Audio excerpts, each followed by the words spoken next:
It's the Ugly American Werewolf in London Rock Podcast with your hosts, the Wolf and Action Jackson, who are keeping rock alive by talking classic rock, hard rock, progressive rock, heavy metal, 80s music, early MTV, UK vs. US chart success, and much more.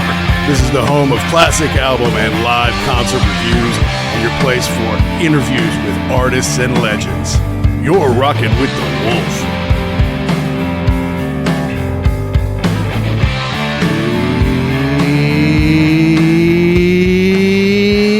Out there, rock and rollers. Welcome to episode number 271 of the Ugly American Werewolf in London Rock Podcast.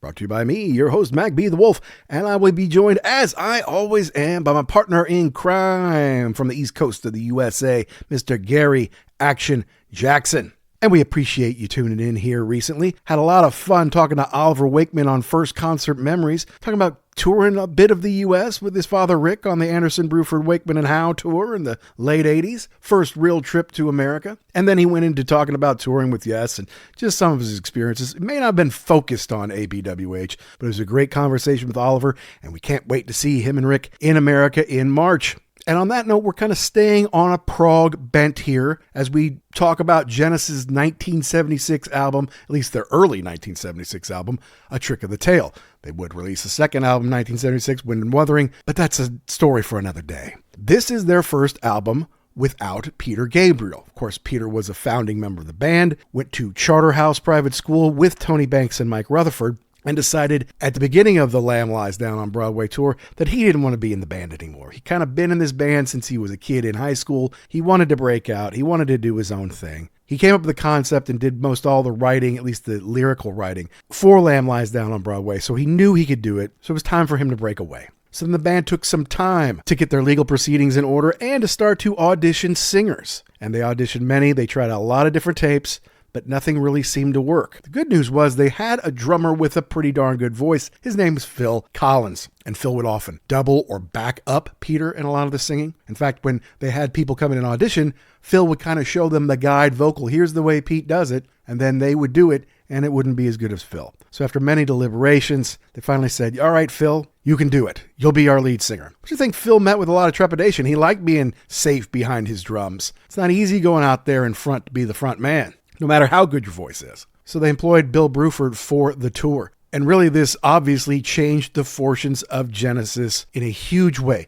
Maybe not right away. The album did fine, but it didn't have the huge success as, say, the 1883 Genesis album or Invisible Touch, which was huge. It's their biggest selling album ever. And of course, it would also help lead to Phil Collins' solo career, which was enormous. He's one of three men to sell 100 million albums with his original band and as a solo artist. Can you name the other two? That's the one people usually forget about. The other two are relatively easy. And they kind of get back to their prog roots here. They have longer songs. They do have some funny songs or comical songs, kind of in the true nature of Genesis. Tony Banks is doing the majority of the writing here. He's credited on every single song, either as a solo writer or as a collaborator. Steve Hackett, who's been a guest of our show, he didn't bring as much to the table to begin with because he made his first solo album, Voyage of the Acolyte, in 1975 with the help of Mike Rutherford and Phil Collins, because he thought there might not be a Genesis without a Peter Gabriel. So I've got some ideas. Let's go do them while I can. But he did contribute.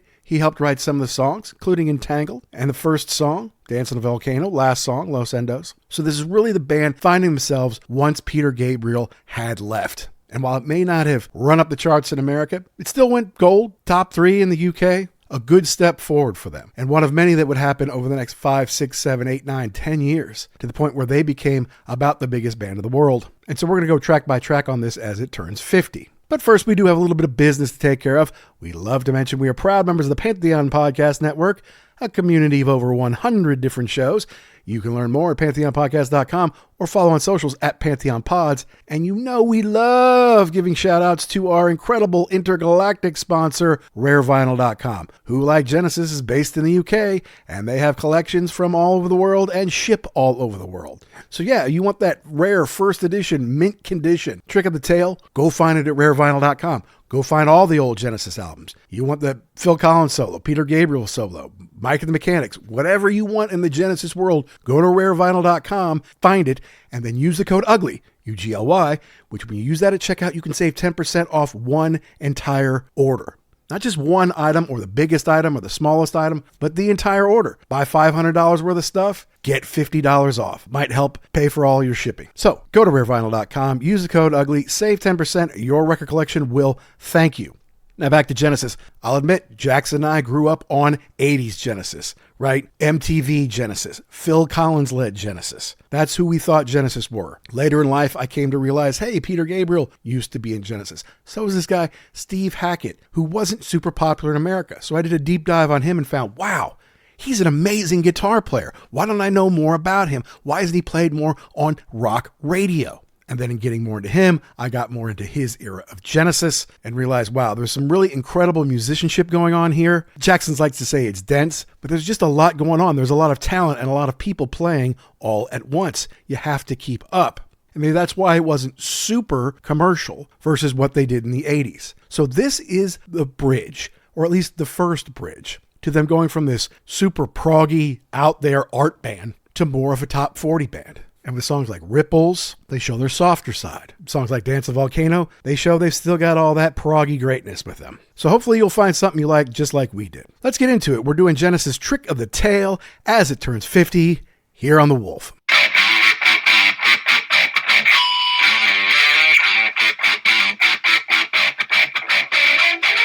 Forgot that I had this CD because I got it when I lived in England, when I was in the very midst of my Genesis awakening, really.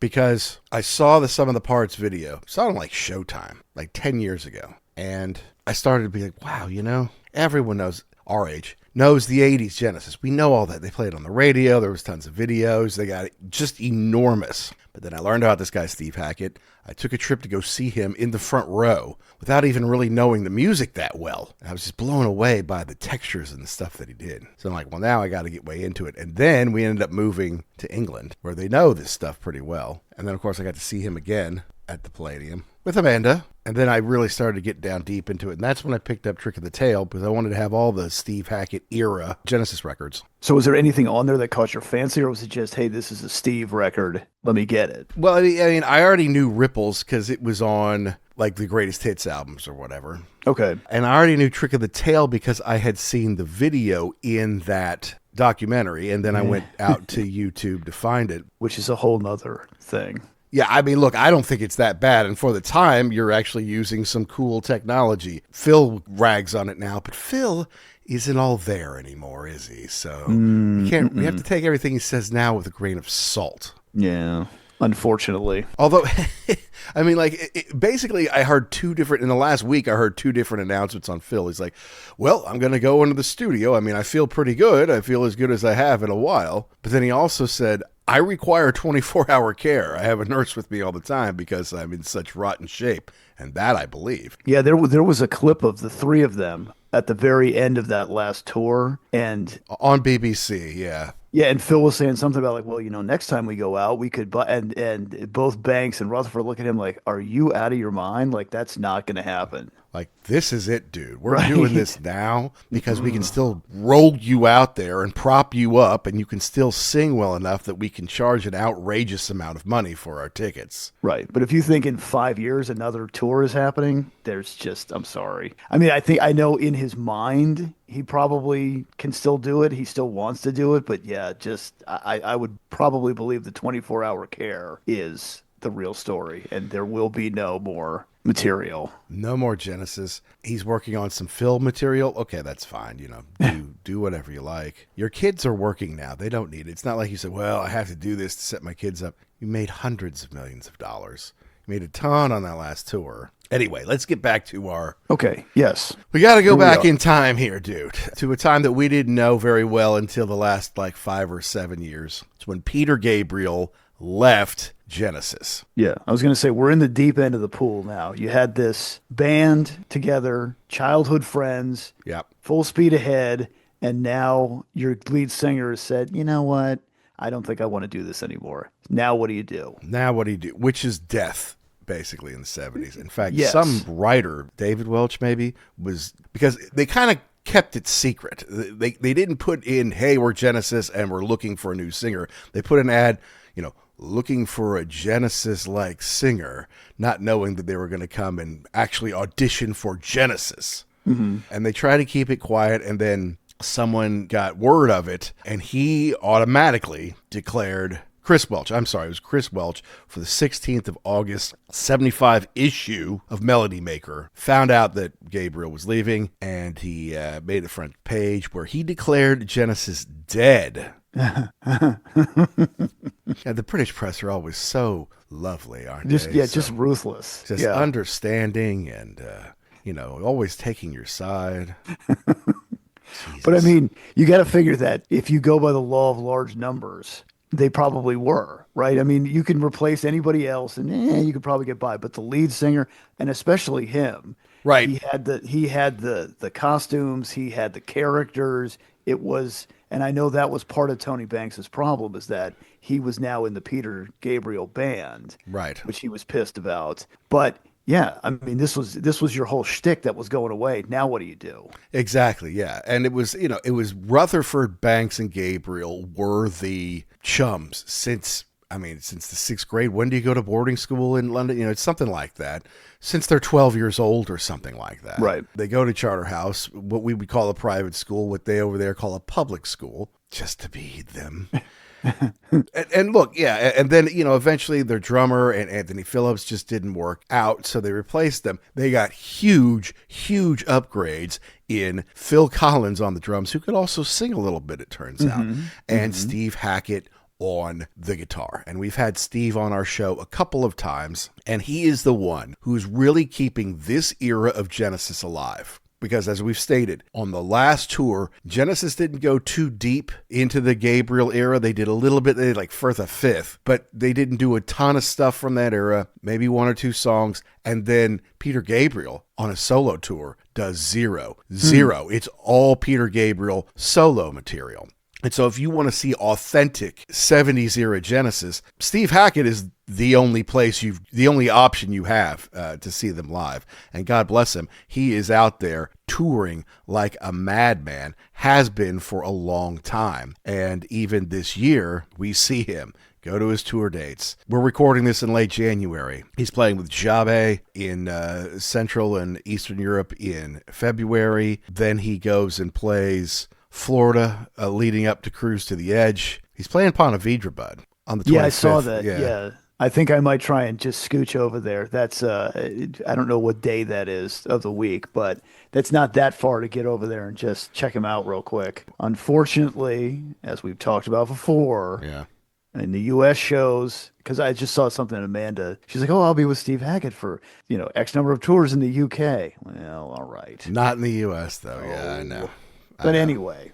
I know. And so he's doing that. It does look like Ponte Vedra might be on Monday, which is less than optimal. Less than ideal, but that's my thing is always, I'm all psyched, and then the ride back is like, oh, is it 11:45 already? So, I know. But then he's out in March. He's in Mexico and Brazil and South America. Then May and June, he's all over Europe. And then October, he does his Best of Genesis solo gems all through UK in October. And in November, he has an Italian tour lined up. So the man just keeps going. And it's because of this music on those records from 71 to 77 or so. But this was a challenge, obviously, when Peter leaves the band. That changes the dynamics quite a bit. However, Mike and Tony were the main writers of the music. So while Peter may have focused a lot on the lyrics, these guys can still write Genesis music. They just need someone to sing it. That's all. So, yes, they put their little ad in the Melody Maker and they get some people in, and some, are close and some don't work. And it was basically, from what I understand, it was Phil would sing like Peter Gabriel to show them exactly what they should be doing. And then they would sing it, and it wasn't as good as Phil. And so they said, well, maybe Phil, you should do it. Because, Phil and Peter kind of double each other a little bit. Right. And yes, you can pick them out, but they also kind of sounds like two versions of the same guy singing sometimes. Also, Phil had sung before where there was More Fool Me on Selling England by the Pound. There's a couple of instances where Phil got to sing. And it was The Lamb Lies Down on Broadway that really kind of broke the band. Tony didn't like the concept at all. Peter kind of demanded he take over because he said all the great novels were not written by committee. I have this vision and I need to execute it. Now, I think, I'm going to look back here, I think they decided to make it all songs written by Genesis for that album. I believe you're right, yeah. Which maybe pissed Gabriel off since he was the one bringing it all together. However, he's not playing the piano. He's not coming up with all the melodies. He's not playing the drums. So they said, no, we're going to do it all, just all tracks written by all 5 of us. Okay, great. But I don't think that made Peter happy. So now in Trick of the Tail, they decided not to do that. Said, if you bring a song in, you get writing credit on it. And if you add something, you get writing credit on it. So now that changes the financial dynamic of the band. Not in a huge way, because it's not like they were selling 10 million albums of pop. And right, and they didn't really have, I mean, they had singles, but I don't think the singles sold a ton on their own. So yeah, That's the right. record sales were what they were going to be. But, this one went platinum in Canada, gold in the UK and the US, gold in France. So, I mean, it's probably over time, eventually, sold over 1 million copies. And that's nothing to sneeze at, but it's not like, first day out, it sold 1 million copies and the money Right. just starts rolling in and all that stuff. So they had to divide this up in so many ways. And they did have some collaborations. The first song, Dance on the Volcano, and the last song, Los Endos, were credited to all 4 of them, which is nice. Hey, the boys are sharing. They're getting along very well, right? But Tony's got a credit on every single song. So you know who's writing the music or steering the ship, I would say. And he was the one who got into it with Peter, even though they were close friends. I just think he didn't like Peter having too much control over the band. Right. And then he was mad that he left. Well, and that's the thing too, is it's hard to gauge these people because every time that you see an interview, they're never going to trash the dude. Now, they're Straight up. so English. It's so proper, and Yeah. well, he decided that this was the time that he would leave, and we thought if that's what you want, then go right ahead, and maybe Phil would sing, and he seemed keen to the idea. Oh my God, stop already! Just say what you really mean. You know what? We were going along all right. Then he became a jerk. We got rid of him. We got even better. Forget him. You were talking about the documentary where they all got back together again. Yeah. And it was weird to see all 5 of them sitting in the same space because there's bad blood. At some point you want to say something to this dude. You know what? You're a jerk. You left the band or you threw me out. I never wanted to leave, but it's like they never will. They've always got to keep that cool, whatever. It doesn't matter to me exterior. It's just, it's infuriating. I want to see good old chair throwing. I know. Yes, it's the same way. Yeah. Uh-huh. But yeah, I mean, and so Tony has always been very in control of Genesis. And obviously Genesis had huge success in the late 70s and early 80s and mid 80s. But he's the only one that didn't have huge success outside the band. Everybody went solo from Genesis. And everybody did pretty well. And Tony, I think he had a couple of songs on the UK top 20 or whatever, but whatever that's worth. He didn't have that worldwide success like Peter and Phil. And he didn't have that pop success like Mike and the Mechanics. He didn't have that staying success like Steve Hackett has all these years. And he's written different things. He's gone off track to do like classical compositions and things like that. He's incredibly talented as a piano player and as a composer. There's no doubt about it. But I feel like there's this little craw in there. It's like, well, I've been on every Genesis album. I'm the reason we've done all this. And yet, away from Genesis, he's had the least success. Yeah, I kind of feel like if you really got him to tell the truth, that's what he would say. Like this is my band. I write all of the songs in some point of The only reason they're successful is me. I founded this thing. Yeah, it's got to be a little tough for him. I always thought that was weird when they came back to do Invisible Touch in '86. Phil Collins was on fire. Yeah. He didn't need these dudes at all. And then to do that record, which was huge on its own, I just thought, wow, it's Biggest one they ever did, yeah. Yeah, it's interesting that these guys can still work together because I think even at that point in time, Mike and the Mechanics was out, so they were having success. So the fact that they could come together and do this, it was interesting. It was surprising, yeah, absolutely Yeah. it was. But I mean, I guess they kind of gotten into that mode. It's like take a year to 18 months, and that's solo time, and then you take a year to 18 months, and that's Genesis time, and you take a year to 18 months because then they started to spread out a little bit. I mean, Generally, they did an album a year. In 76, they did 2 albums, right? They did this at the beginning and Wind and Wuthering at the end of the year. Whereas, like, they did Abacab 81, and then Genesis 83, and then Land of Confusion 86. And then it was 1991 before they did another album, the We Can't Dance album. But so I guess a lot of the songs that Tony had been preparing for a solo album, he just decided, you know what, we're going to have to put these into a Genesis album.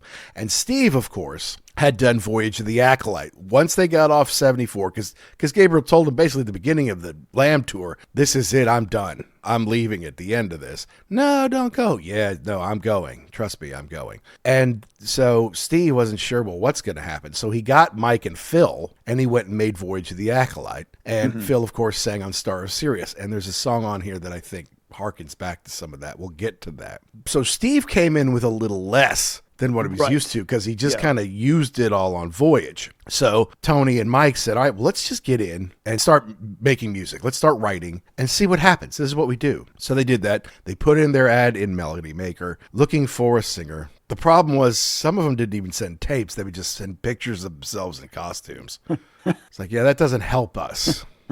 And then they brought in a producer, David Henschel, who then was their producer for, through Duke, I think it was. Not a huge name necessarily. I think he had been an engineer on All Things Must Pass and on Goodbye Yellow Brick Road. And so then he got to work with, bigger names, Genesis among them. So he could help with the technical side, whereas the boys were getting better at producing records. They could do some of this stuff, but they needed him in there to help them. And they got busy writing, and they started to find some stuff. Now, they had this guy, Mick Strickland. They did invite him in to sing, but then it turns out the backing tracks were in a key outside of his natural range. He just, I never understood that until I watched that Netflix documentary on We Are the World. But it's like you have to sing in your range, right? That it has to fit what you can do naturally. And then there was a deal about how the band was like, now we'd probably get that, okay, change the key to sing. But then back then it was like, yeah, dude, you can't sing this. Sorry. Yeah.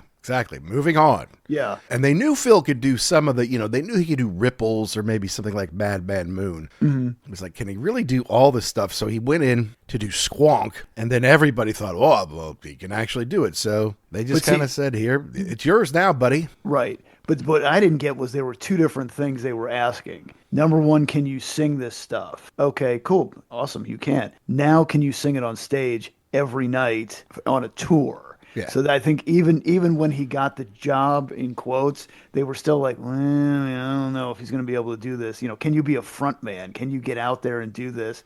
And of course, you find out that he can. But I think even when they gave him the green light, it was still that, like, I don't know if this is really the guy permanently at that point in time. And he's kind of short. It's like, is he really the one you put out front there? And is he going to do it from behind the kit? No. He's got to come stand up front. Right. And then, well, gosh, who are we going to get to play the drums? So famously on this tour, it was Bill Bruford of Yes and King Crimson fame, who came in to do it. For the next tour, they would go ahead and get Chester Thompson from Weather Report and Frank Zappa, who would then be with them until their last tour when Nick Collins took over. But so that was the band. And then Phil could still go back there and play on some stuff when he wasn't singing. So there were 2 drum kits, to the best of my knowledge, which is interesting. It's interesting because when we were doing the Live Aid stuff, he made when we were doing the research for that, he made a comment that he did not really like 2 drums because it's only going to, either you're going to play it together perfectly or somebody's going to screw it up and it's going to sound horrendous. Well, Genesis obviously continued to tour after that many, many years. And sometimes Phil would be back there with Chester, but they kind of had a thing. They had worked it out. Yeah. They could get on the same wavelength. And it wasn't the whole concert, but some of the songs, yes, they would play drums together. But a lot of times Phil's out front and it's just Chester's domain. And Phil didn't really want to go out there, but then it feels okay, fine. And the fans accepted him because he wasn't some new guy coming to take over Peter. He just came forward. He was already in the band. Right. They had heard him sing before. They heard him sing a lot of backup. And now they're like, okay, well, that's fine. And actually, this tour really helped open them up in America. And it was Phil's crowd work, I think, that really did it. Because Phil came from like drama school, and he played the Artful Dodger in Oliver when he was a young man, you know, and so he's funny. Whereas Peter's kind of this weird, artistic, don't let him too far behind the curtain. Whereas Phil's just up there kind of being silly, but that brings them in, you know, that breaks down barriers and it relaxes people and it brings people in. And, you know, his affectation can be very Gabriel-like if he wants it to be, and then he has his own style as well. And do you think that was maybe why this record was kind of a hit with people in the United States? It was less weird than Lamb. Like it was more accessible. It wasn't this concept production piece. It was just songs that went together. Yeah, I think so. I mean, anytime it's a double album, that will push some people away. Not to mention that it's a concept album, and not everybody gets the concept. It's about a Puerto Rican kid named Rail, and it's like, you leave New York City and you get to the Midwest and like, what the hell is he talking about? Exactly. Yeah. And it's like, I just kind of want to listen to a couple of songs. I don't, you have to listen to the whole thing and have it mean something to, I mean, it went gold, and a double album goes gold. That's great, but it didn't go gold right away. I mean, it took time. I think this one didn't go gold until 1990 or something like that. Like it took a while to get there. It wasn't like gold the first day, but it took time. But there's some great music on here and some stuff that Steve really does still today. So it's turning 50. So I thought we'd go through it. Hi, this is Steve Hackett. You're listening to The Ugly American Werewolf in London.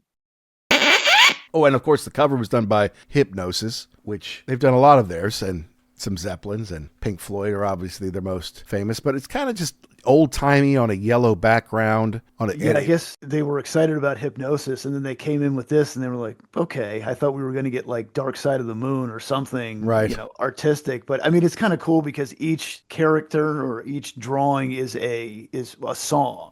That's right. A representation. So when you kind of look at it like that, you're like, that's kind of cool. It looks, I don't know, Victorian. I don't know what the period would be. I'd say that's true. Yeah, you know, it doesn't have a whole lot of color to it. It's basically this kind of dingy yellow with brown pencil stencils, and then a little bit of reddish pink for one character, and then for the robbery, salt, and battery, and then the Genesis name is up there. It's better than the next one, which I think was regretted by the artist. Like, I should have put a little bit of more color in there. It's a little monochromatic. But opening up, Dance on a Volcano, first song written for the album and credited to all of them. I mean, this is a banger to kind of start the album off. It's keyboard driven, but Steve does put his magic on it. And it kind of starts as a normal song, but then the middle goes into something a little proggier. And it's kind of like odd noises against each other. Is that Steve and Tony? I don't know. It shows you how Steve can, you were talking about seeing him live for the first time. You don't really get a sense of how he plays until you see him live. It's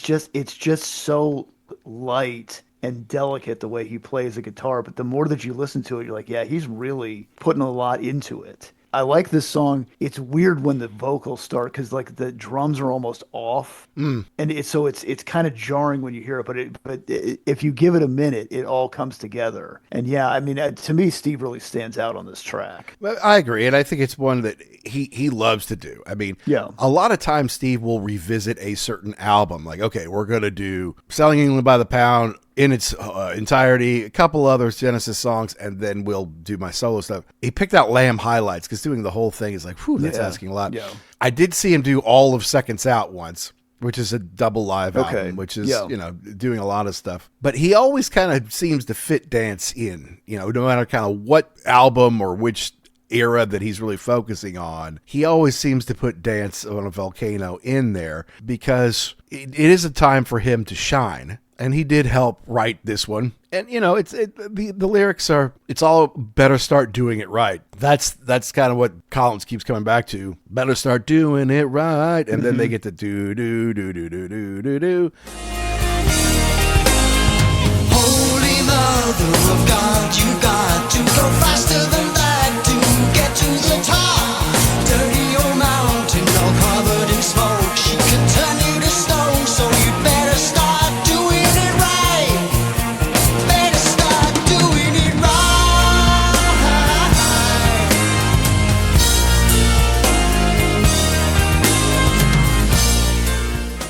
Holy Mother of God, you've got to go faster than that to get to the top. Dirty old mountain all covered in smoke. She can turn you to stone, so you better start doing it right. I wondered what else it meant. Because, I mean, yeah, through a crocking mother blazing hot, the molten rock spills out over the land, and the lava is the lover who licks your boots away. But is it a metaphor for something else? I don't know. Yeah, the lyrics are kind of nebulous here. Unfortunately, I didn't see a whole bunch of info on this. So, but I don't know. And I go back and forth on that. Sometimes it's cool when they give you the breakdown, and then sometimes it's cool when it's like, just figure it out on your own. Yeah. So yeah, I mean, it's a cool song. I like how it kind of breaks down in the middle and there's a little bit of a solo, and then it kind of comes back at the end. Yeah. So it's not like two different songs. It's like you got a middle bridge there. And these songs are long, right? The shortest song, Trick of the Tail, is 4.5 minutes long. Yeah. You know, this is about 6 minutes. Entangles is 6.5. Squonk 6.5. Madman Newman is 7.5. That's a lot. I mean, the whole album is 51 plus minutes. That's kind of a lot for the vinyl era. Yeah, definitely pushing the outer limits of what you could put on the record. Well, that's right. Yeah, absolutely. And so that's, you know, it's kind of got the bombast. It's got rockiness. It's got progginess. It's got kind of what you want in the opener. Okay, so we move to an Entangle. Mm-hmm. Now, this is written between Tony and Steve. Yeah, I was going to say, this is, we were talking about how the last album was written by everybody. Okay, right. Was it not? I don't know, whatever. Here, I like this because you can have a little bit of a story as far as how this was written. So basically, Steve had a part of a song that he liked, brought it in, and then Tony was like, okay, I've got this bridge part that I think would go together. So they put them together, and that's the story that I like to hear about these things, is how, I know everybody didn't write it. Come on, stop. They may have contributed it, but what's the real story here? And so this is cool with two pieces of music coming together to make one. If we can help you, we will. You're looking tired and ill. As I count backward, your eyes become heavier still.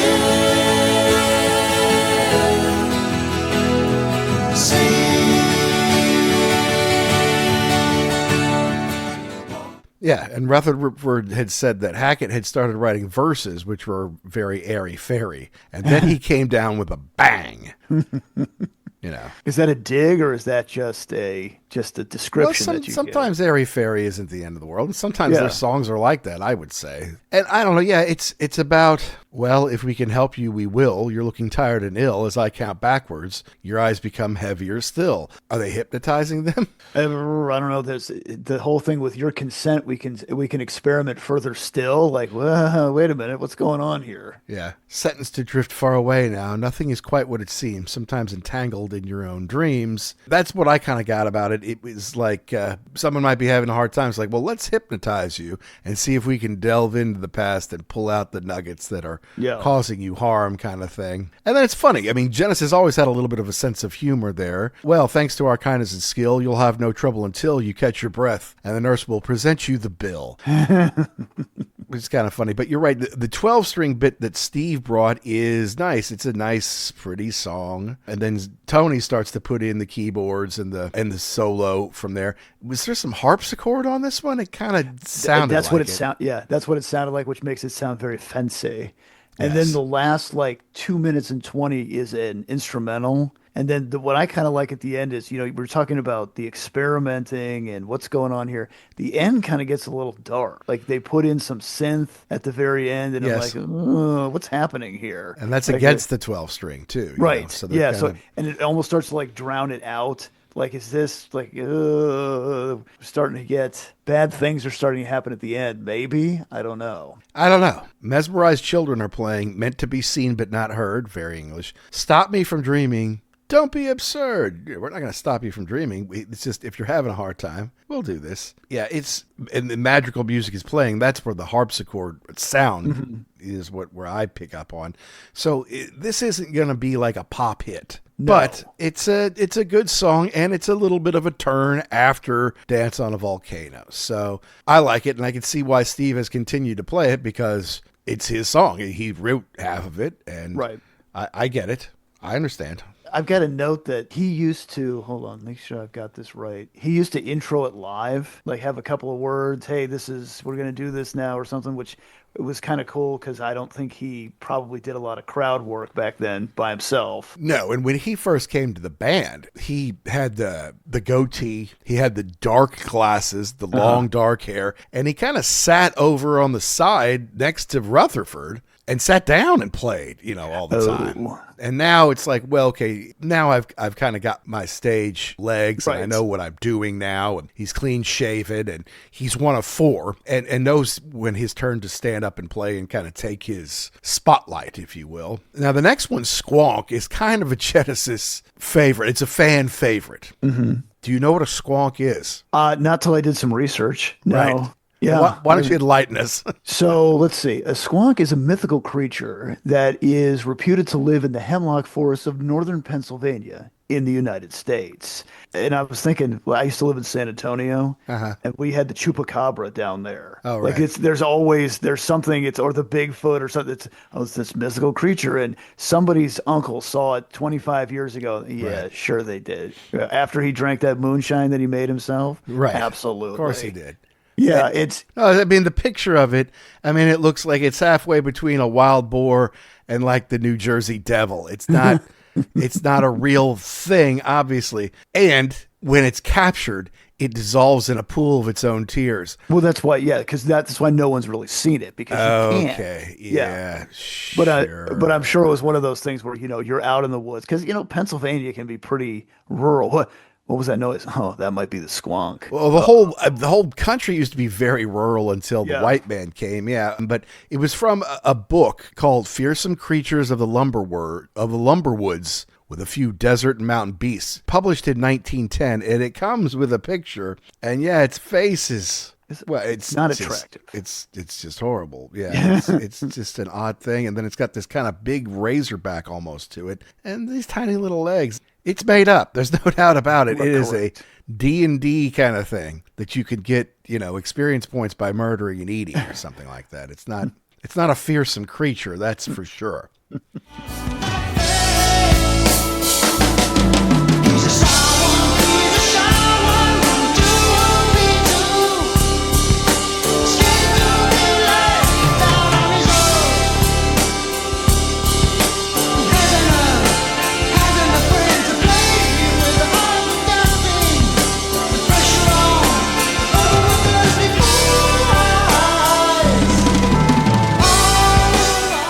The main theme is written by Rutherford, and the middle section was by Banks. They say it was designed to sound like Led Zeppelin, but I do not hear it. Do you? No, I don't. I understand what you were trying to do, or that was your intent, but I don't hear it. Not like stuff that they would put later on the album and credit to things. I don't hear it here. To me, this is the first time you get to hear Phil Collins sing like Phil Collins, though. He kind of breaks out. And the other thing that I really noticed after a couple times through this, he is beating the absolute shit out of these drums. Like the cymbals are big, the drums are big on this. It doesn't really come through the first time, but it's back there. And the story is kind of interesting too about the beast and the hunter and yeah. Well, maybe that's where the Zeppelin "When the Levee Breaks" came in, because he's really hitting the drums, because it really wasn't through the guitar, which is what we think of when we think of Zeppelin. Right. Yeah. So maybe it was the drum things, but you look at the lyrics, and he's a devil who's kind of hated, misunderstood anyway, and then he's all by himself, and then here's the hunter coming to get him, and then he gets him, but then in the bag there's no squonk, there's just bubbles and tears, right? That's what he dissolves into. So you've got this thing that's trying to live in the woods, and then the hunter comes out, and the line is, "I'll trick him, then I'll kick him into my sack." And it's sack, so that's funny. Sack. And then I put a note, "You dick." Like he's just trying to, you tricked him into being his friend, and then you grabbed him, and then it goes into, I opened, there was making noise. I opened my sack, and then I had a pool of bubbles and tears, just a pool of bubbles and tears. And then I put, "Serves you right. Dude was just trying to live. He's just." Yep. trying to hang out in the woods, and you're trying to bring this thing back to be a big hero, and you get nothing. Serves you right. Yeah. No, I mean, he's not cute. Is basically the thing. Is the red rag hangs from an open mouth, alive at both ends, but a little dead in the middle. A tumbling, a bumbling, all the king's horses, all the king's men could never put a smile on that face. But he's scared to be left out on his own. He hasn't a friend with play with, the ugly duckling. Yes. And he cries by himself. Uh-huh. But that leads to a trail that the hunter can find him with. Right. Correct. Yeah. Now, I don't have any kind of proof on this. No proof at all. I may just be making this up, but in doing some research, is maybe some of the lyrics a dig at Peter Gabriel. No friends, ugly, hangs out by himself. I don't know. I don't know about that either. Yeah, it was kind of far down the rabbit hole. It was alluded to.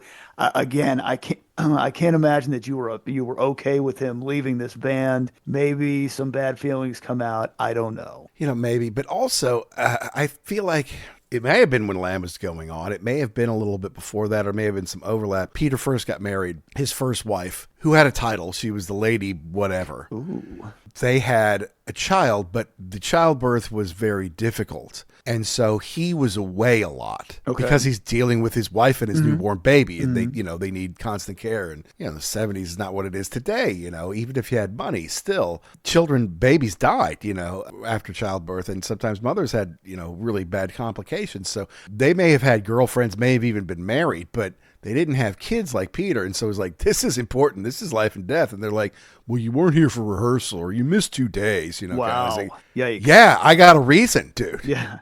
So he's like, I'm growing up and y'all are still playing with this little band we made when we were 13 years old. I know that there were hurt feelings on both sides. So it's not crazy to think that. Yeah. But I'm not seeing it, though. Yeah. And maybe it's kind of subconscious too. Like, well, that's right. You know what I mean? Like something comes out where you're, like I said, you can't be 100% okay with this. And I think human nature states that you're going to be we didn't do anything wrong. You just left. I don't understand what his problem is. Well, probably there was stuff to blame on both sides. Yeah, but it is sad that he tricked him. He's like, hey, listen to me. Don't run away now. I'm a friend. I'd really like to play with you.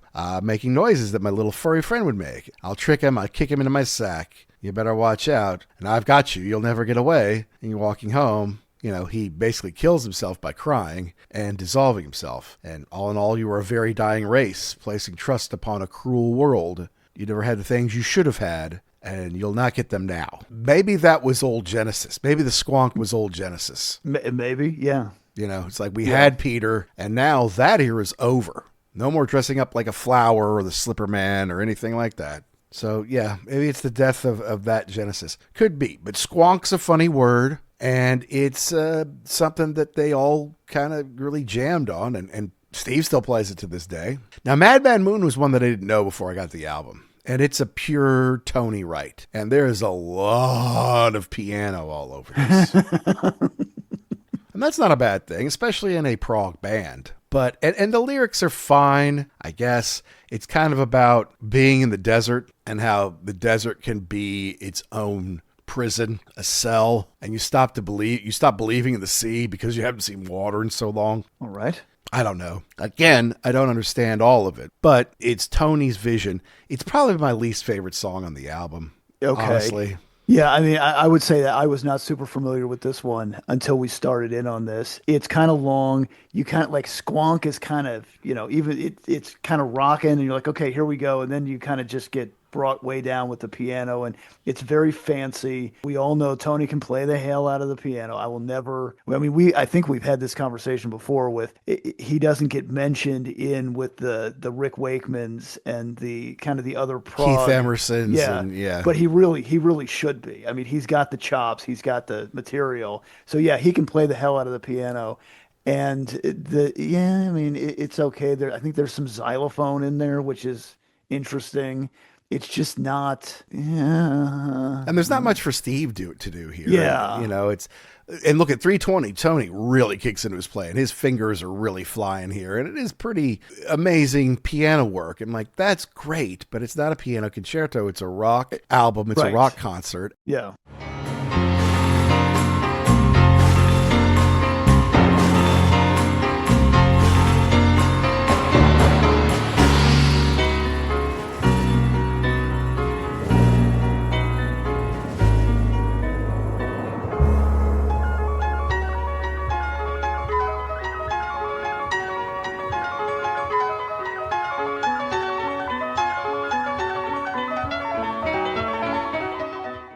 it's just, and it's 7.5 minutes. It's like, Jesus, dude, when is this going to be over? Kind of thing. Seriously, I mean, it's not bad. It's just not what I'm looking for, to be honest with you. Not the longest on the album, but Ripples can be clipped and made into a single. Ripples might be 8 minutes on the album, but they can clip it and make that into a single, whereas the other one, not so much. Okay, but that's side one. Okay, done with side one. Mm-hmm. Next up, Robbery, Assault, and Battery. Now, this is bringing some humor back to it. I think that they not only tried to write something, Banks wrote something, trying to kind of capture some of Gabriel's humor and style, but then Collins comes in singing. It's his own style. Like I said, kind of recalling the Artful Dodger from Oliver. That's kind of his thing. I can really pick up on his English accent while he's singing on this song. Well, he definitely changes up the affectation when he's playing the character of the robber. He's the street guy. The dude catches him breaking in. Oh, no, just cleaning up the joint or something like that. Yeah. I think he shoots him. Yep. Right? Yep. And they have it's a cops and robbers. It's kind of funny. It's, you're kind of rooting for the bad guy here to get away from the cops. Right. They got a video. They made a video, which is basically just reenacts the song, which is kind of fun for them to do on a set somewhere in the 1800s or something is what it looked like. It looks very kind of Oliver Twisty in the video with the cops chasing him. The same as he died, you done me wrong. It's the same old song forever.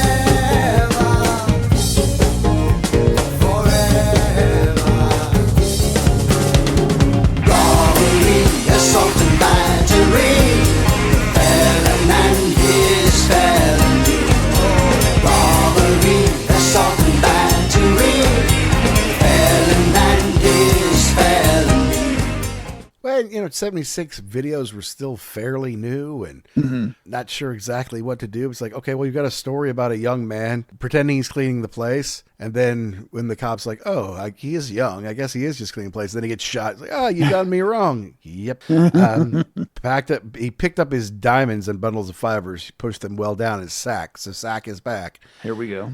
But the alarm had been sounded. He was completely surrounded, but he had some tricks up his sleeve. Come outside with your hands held high. You'll not get me alive, sir. I promise you that, sir. And he fired. The other saying he's died. You've done me wrong.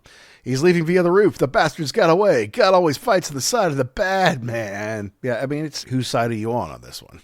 Kind of thing. It's hard for me to not root for the bad guy just because it's just fun. And he's just trying to do his thing and, get a little bit for himself. Maybe we've got a little bit of a class thing too. Mm-hmm. Yeah. Kind of thinking about that. You got Phil and Steve who were the outsiders. Yeah, correct. Mm-hmm. Right. And so of course Phil plays the main character of the robber, and the other Banks and Rutherford and Hackett too, but they're the cops trying to catch him, and you're like, maybe we're rooting for the bad guy in this one. Yeah. Forget the establishment. Screw these guys. Well, in the middle, Tony gets a solo. There's not as much for Steve on this one either. Mm-hmm. And after 3.5 minutes, the signature kind of comes back and done me wrong, same old song. I like this one. It's funny. I like it better than Madman Moon, to be honest. Yeah, and a nice way to start off the second side, too. Yeah, absolutely. Well, then they get to Ripples, which was, I believe, the single in America. Okay. So in the UK, I believe, Trick of the Tail was the first single, March of 76, and it was backed with Ripples. I assume it was backed with a truncated Ripples that wasn't 8 minutes long, that they just got chopped out. I'm not 100% on that. But they decided in the US to release Ripples as the single, backed with Entangled. None of them really made up any charts, so there's no real chart information on any of these. But Ripples, I think, is a really awesome song, to be honest with you. It kind of foreshadows Phil's solo career in a lot of ways. And there's a lot of music in it. I mean, considering there's not that many lyrics in it. And it's basically, I think it's talking about how, well, girls can enchant people, but only for a small amount of time, because eventually you don't look the same anymore. I mean, even the face that launched 1,000 ships is sinking fast. Yeah. And that happens. And the face that you see right now in the mirror will never be there again. That's right. And that's pretty heavy duty for dudes to write a song about this. I'm like, wow, that's how did you get that? And then you see the cartoon on the front of the woman looking into the mirror, and it's not, I think she's old and the mirror is young, or yeah, this is who she's remembering she was at one point in time, but that's not her anymore. Like, yeah, this is pretty heavy duty. Yeah. These themes. Well, it's, but then that foretells ages. And when your looks are gone and you're alone, how many nights you sit beside the phone, right? Because like we all date models because we're rockers, but I can be a rocker 10 years from now. You going to be modeling 10 years from now? I bet you're not. But, this is where I want to give a shout out to Mike Rutherford, because I think it's a beautiful song, and he shows he can write hit songs that will cross over. Okay. Because let's face it, when you're doing Selling England by the Pound, or you're doing Lamb Lies Down on Broadway, that's for chin-scratching dudes be like, yes, this is very, they've really changed the time signature to 7/8 from 13/4, and, it's amazing, But girls, there's no love songs, there's nothing to dance to, so the audience is primarily male. They say that once Steve left and they did Then There Were Three album, that's when they got Follow You, Follow Me. That's the love lyric. And while I think all of them kind of got some credit for it, I think they all got credit for the music. It was Rutherford, I believe, who wrote the lyrics. Okay. All right. So on the next album, Wind and Wuthering, Your Own Special Way was kind of the big hit off the album. It went to, 62 on the Billboard Hot 100. First time that Genesis had ever entered Billboard with a single. And Rutherford wrote that song, which is, a kind of a sweet song. You have your own special way. Mm-hmm. Yeah. Phil singing that, right? And then the next album, and then there were three, that's when he wrote Follow You, Follow Me, at least the lyrics to it. So you could say, okay, these guys don't know how to appeal to the female audience. I think Rutherford does. I think he's finding it anyway. Yeah, it definitely seems like it on this song. And he's the dude that we love in the band anyway. Steve is the guitar hero, but Rutherford is the one, he's the utility infielder, right? You need him to play the bass, got it. You want me to play the backup guitar? Okay, whatever you need, I'm here for you to make the song what it needs to be. And that's tough because it's easy to identify a person when they do the one thing. Right. And even Phil is like, he can sing and play the drum. And play the piano. I mean, maybe not like Tony, but... Right. Yeah. But this is like, well, what does Mike do? Well, I mean, whatever needs to be done for the song, that's what he does. That's what he does. Yeah, he slides around and kind of the unsung hero of the band. Yeah, and so I'm sure that gave him some moxie, gave him some self-belief. Like, all right, well, if Phil is going to go off and do a solo album, and Tony's going to do his compositions, I can get some compositions of my own. I need a singer, right? But I can go do this on my own. And look, Mike and the Mechanics did very, very well in the 80s. Very, very well. And I loved Run Silent, Run Deep. It was the Living Years that I'm like, okay, well, I'm not saying it's a bad song. It's just, it's a little cheesy for my tastes. Huge hit worldwide. Yeah. But, it was very sentimental. But yeah, I believe the track was Silent Running. Silent Running. Yes. Sorry. Not Run Silent, Run Deep. Sorry. No, I think that was a submarine movie. Yes. Can you hear me? Can you hear me calling? Although, and this is going to be a tangent, but I think wasn't Run Silent, Run Deep with what's his name, the comedian Don Rickles was in that. Oh, really? I think it was Don Rickles. It was Burt Lancaster was in it. Okay. Well, that's, and somebody, Clark Gable, I think. And Don Rickles is saying that Burt Lancaster is like, you got to understand the submarine. You got to understand how every part works together, and that's what will, give you an understanding of your character. And Clark Gable's like, just say the goddamn lyric, just say the words, and we can go get a drink. Yeah. It's not that big of a deal. Come on. Burt Lancaster, Clark Gable, Jack Warden, some serious heavies. Yeah. And then Don Rickles. Yeah. Yeah. Just say the lines, and we'll go get a drink. Shut up. That's weird knowledge that I shouldn't probably have, but there it is. Cool. That's good. It might be what our listeners want to hear. It may not. Yeah, a little extra there for you. Hi, this is Hugh Syme. You're listening to the Ugly American Werewolf in London podcast, and I'm absolutely privileged to be here talking with the Wolf and Action Jackson. You know, they made a video for this one too. Ripples. I didn't see that video. Okay, it's kind of like it's basically them just sitting around playing it, but there's like some trippy stuff. But what I really love is like this was kind of before people figured out about stylus. Yeah. And so Phil Collins is wearing this random Minnesota North Stars jersey. Nice. What? Okay, like are you a big hockey fan from the United States? It's not a Chelsea shirt. It's not anything. It's an American. It makes no sense. It's not a Yankees deal. You're No, I not know. from And in Minnesota. the next video, Mike's wearing a Seton Hall Correct. jersey. Yeah, Like, equally Seton random. Hall? Yeah. I mean, I'm sure they played there or something. Like Tony would often wear a Harvard like sweatshirt or whatever, but like that makes sense because he probably would have gone to Cambridge had he gone to college. And Harvard is in Cambridge, and it's the Cambridge of America, right? So like that made sense. But you know, the Eagles were always wearing football jerseys around this time, and so maybe that's just something they picked up on. It's like, hey, you know, the Americans wear these fun shirts with And numbers it looks, on them yeah, and stuff. It looks you know? cool. Yeah. I'm sure that's exactly what it was. I doubt that you would even know what that was. You know, do you a big fan of the Minnesota North? What is that? Is that baseball? Is it football? No, dude. No, So- in fact, in the Inside Out book by Nick Mason, they're playing Three Rivers Stadium in the 70s. Okay. Or maybe early 80s. Of course, the Pirates and the Steelers both played there. That was the thing in the 70s. Build Right. dual use things, like, and you can just change it or whatever. And then eventually realize that's bad for both baseball and football. We got to build one each for both of them all around the country now. Yes. But there was him, and his arms are, you know, this big around. And it's like, here's me with a couple of members of the Pittsburgh Pirates football team. And, you know, baseball players are huge now, but back then they weren't. So it's obviously members of the Pittsburgh Steelers. So I'm like, somebody didn't do their research because it's the Steelers. You say it's the Pirates. It's definitely not the Pirates. Hey, at least he got the city right. Come on. I guess, you know. But I mean, yeah, no, this is, I think it's well written. The Ripples, you know, face that launched 1,000 ships is sinking fast. The face that launched 1,000 ships is sinking fast. That happens, you know. The water gets below. Seems not very long ago.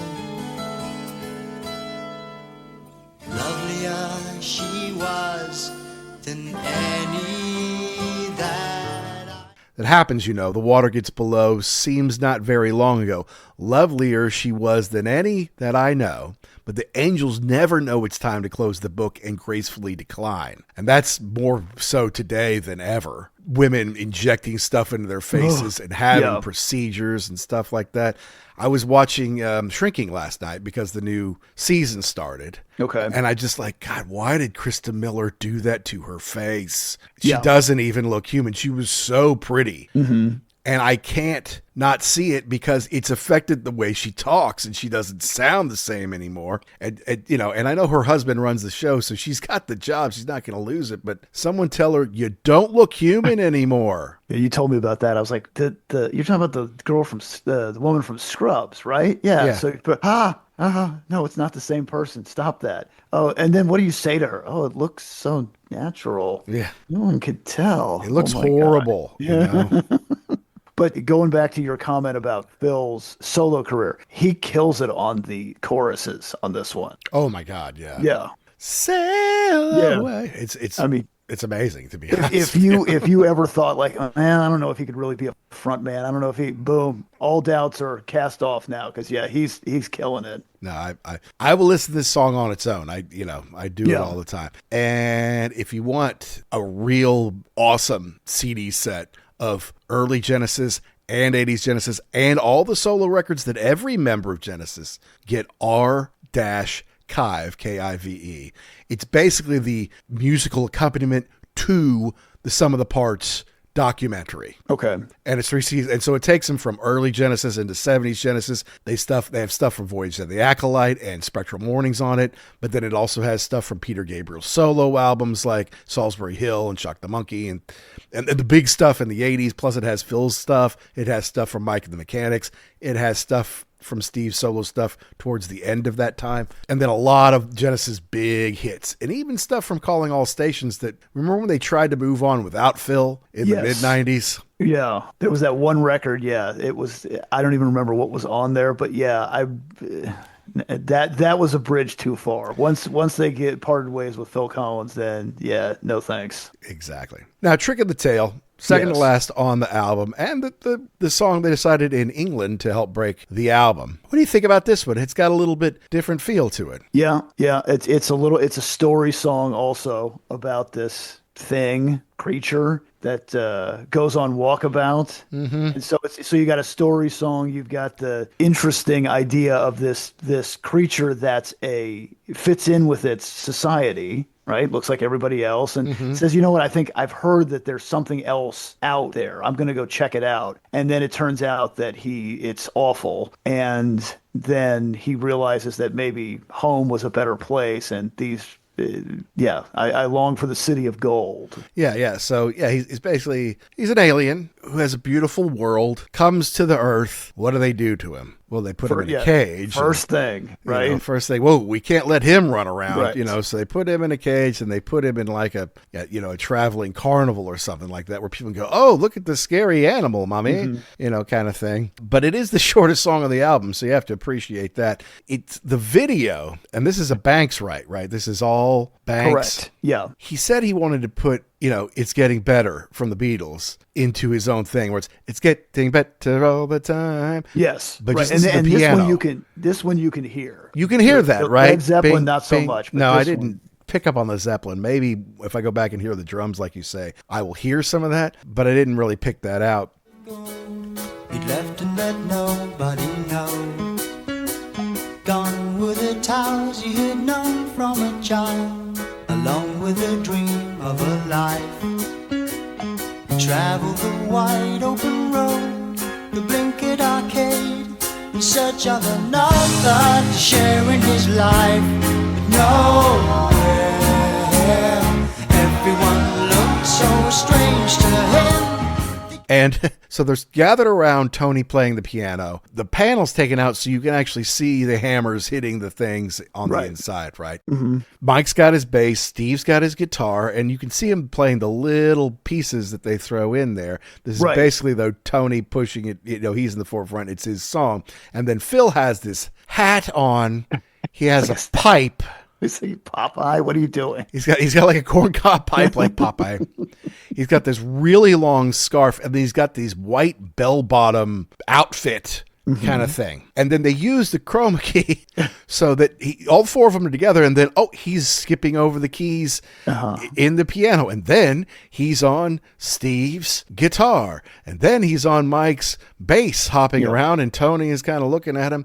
In retrospect, Phil went back in an interview in the 90s and said, this is the daftest, worst video we ever did. I don't think so. I mean, it's a little cheesy, but for the time, it's probably kind of neat. Right. Even though the song is kind of, the tone is kind of a bummer, like this guy he kind of gets hosed in this new place. The song is kind of upbeat. It looks like they're all having a good time. You kind of get to see Steve playing his parts, which maybe you don't pick out at the beginning, but he's kind of doubling the piano, which is kind of cool. And there's a whistle sound that is him playing also, which I didn't get until I saw the video. I'm like, okay, that's Steve kind of picking real high. At one point in time, unfortunately, he's trying to play with a monster hand.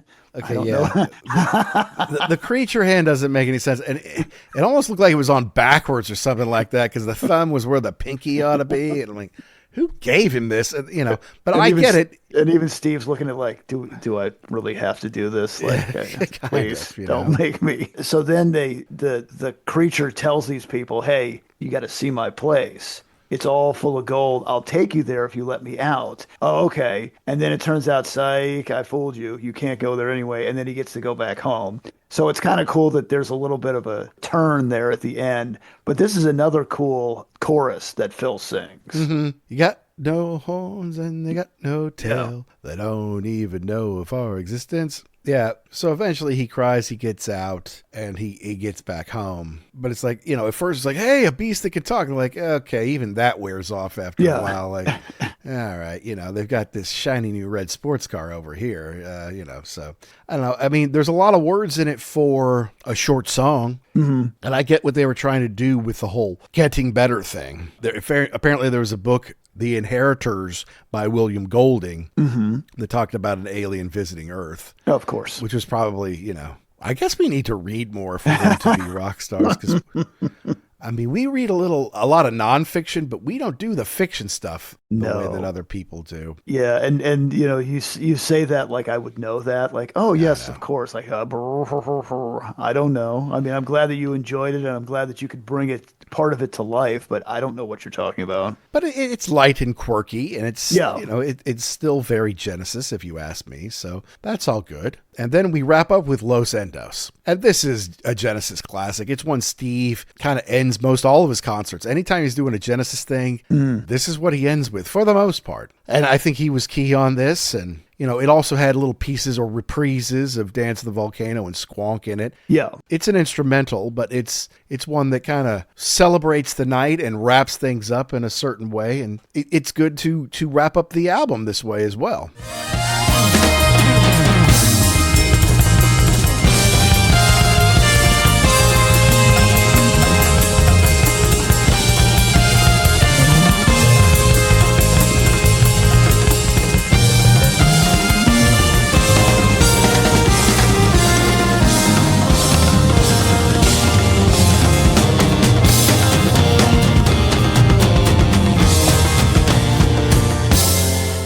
Well, and the cool part about this one, too, is at the beginning, there's a note that it was inspired by Santana's Promise of a Fisherman. And so at the beginning where you hear like kind of the bongos going, like, okay, yeah, you can feel the Santana Latin rhythm in there, which it doesn't sound like anything else on the record, which is cool. And then you're right. Then it goes into reprising some of the other songs. So yeah, kind of a cool way to end up the record. And I think for a little bit of time in between when Gabriel left, they were thinking about, well, maybe we'll just be a jazz fusion band. Okay, well, that was Colin's suggestion. Yeah. We don't even need a singer. We'll just play it all instrumentally. And they all just said, just go behind the drums and shut up. Hey, that's a great idea. And we're going to think about that while you go in the other room. Yes, exactly. You pipe down. There's a reason you're not one of the founders of the band. So then, okay, now they've made this album, and thanks to Henschel's production, is pretty darn good. And they're getting good reviews on it. And it went to number 3 in the UK, which is a pretty big deal, getting all the way up to 3,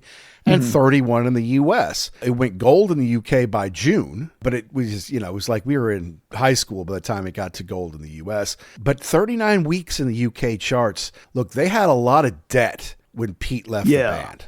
I mean, like $400,000 worth, because putting on the Lamb was expensive, and they had to start the tour before the album even came out. So then they had to do this big production, and people don't even know the music. Not to mention, 1 or 2 nights it all worked together, but something went wrong every single night. And so they're like, God, are we even going to be able to get out of this debt without Peter? But it, selling that well. How does that work? So like they're in debt $400,000. Gabriel leaves the band. Is he off the hook for that? I guess. Hope you guys work it out. We'll see you later. I suppose, yeah, that's what it works. But I mean, he would still get, I think, publishing royalties, but he was forfeiting any monies that would come from Genesis. Right. The band going forward. And then obviously they needed Bill Bruford to do the tour. And it really worked live, and it really helped them secure audiences and grow in America. Like the U.S., I think, really took to Phil Collins his funny, silly sometimes, but entertaining mode of performing. It really helped them. Now, I don't think that Bill Bruford particularly enjoyed his time in it, and he split pretty quickly. I mean, he didn't want to stay in the band. He left, and they, like I said, they got Chester Thompson in, but they were also excited because it wasn't like they said, okay, we're not doing any of Pete's stuff. We're just going to do Phil's stuff. No, he did Supper's Ready, and he would do stuff like The Knife and stuff that they wanted to hear. And so it really kind of raised their profile. And then Phil was kind of a funny interview while Peter's kind of dark. It's like, well, this is this is pitting the proletariat against the powers that the social constructs. Okay. Yes.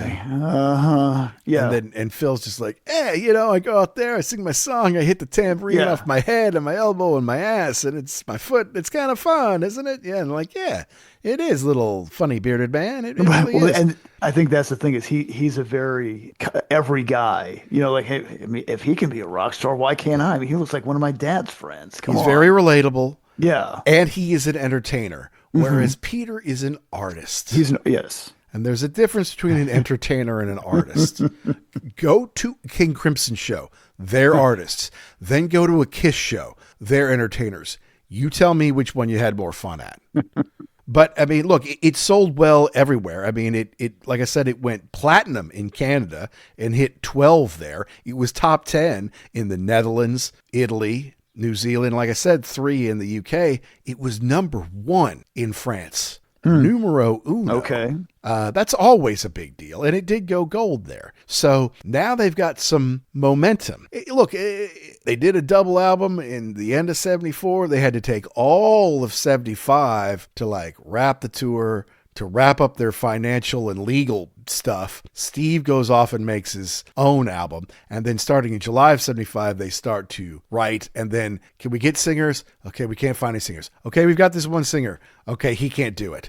Okay, we'll let Phil sing. But if Phil sings, who plays the drums? Okay, is this going to work? We'll worry about that later. You know, yeah. And so, well, you know what? It did work. Yeah. And it's the biggest turnaround ever. And when we did our top 10 free agent pickups of all time, there's a reason Phil Collins was on there. Yeah. Because they went from a band that could sell gold and do some good concerts to a band that could sell millions around the world and fill stadiums and produce a huge solo career as well. So we were late to the Genesis Prague party. We lived through the big commercial success of the 80s, but we were late to discovering this music. And I feel like we're still kind of discovering it. I mean, we don't know these albums like we knew Led Zeppelin or Stones albums front to back. So we do have to give them 3, 4, 5 listens because there's a lot in there. It's so dense and you want to be able to give a good review. So we're still learning, people. You have to give us a little slack.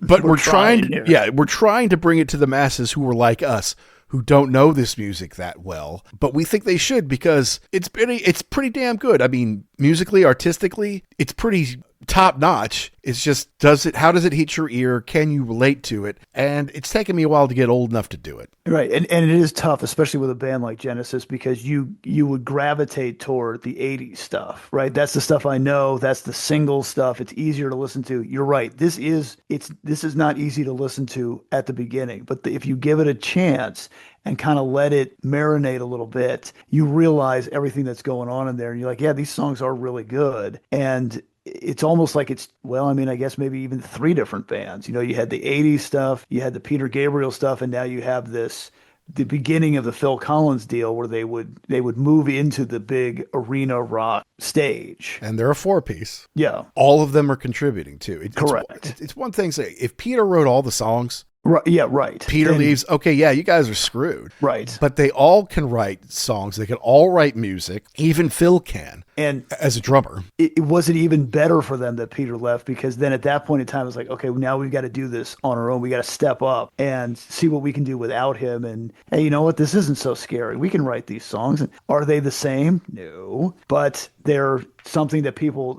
almost relate to more, maybe, than the Gabriel stuff. Yeah, I agree.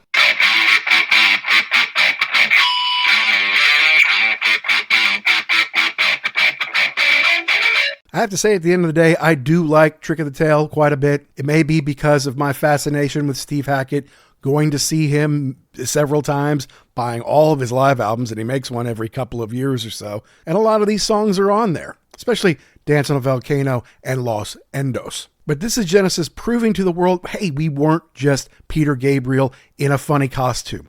We are accomplished musicians who can write songs, who can create melodies, write thoughtful lyrics, and sometimes even funny lyrics, and put on a good show, even without our celebrated frontman. And it worked out.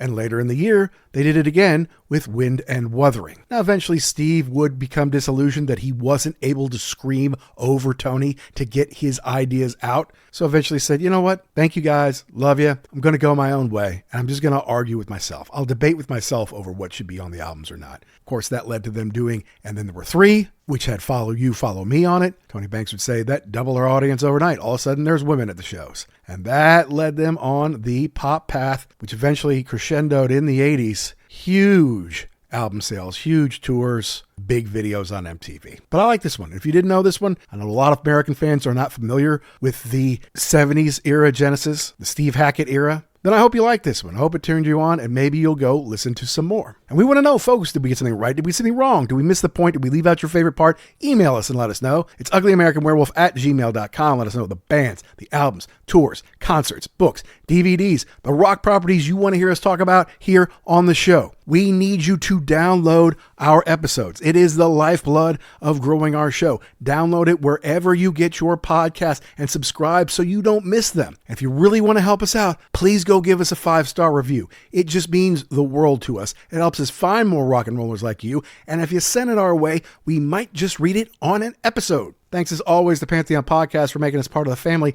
And thanks to our sponsor, rarevinyl.com, where you can use the code UGLY to save 10% off one entire order. And yes, they have plenty of great Genesis treasures in their catalog. That's it for this week. We do have a lot of heavy metal heading your way the rest of this month, so I hope you're ready for it, as we can't wait to share some fun albums with you.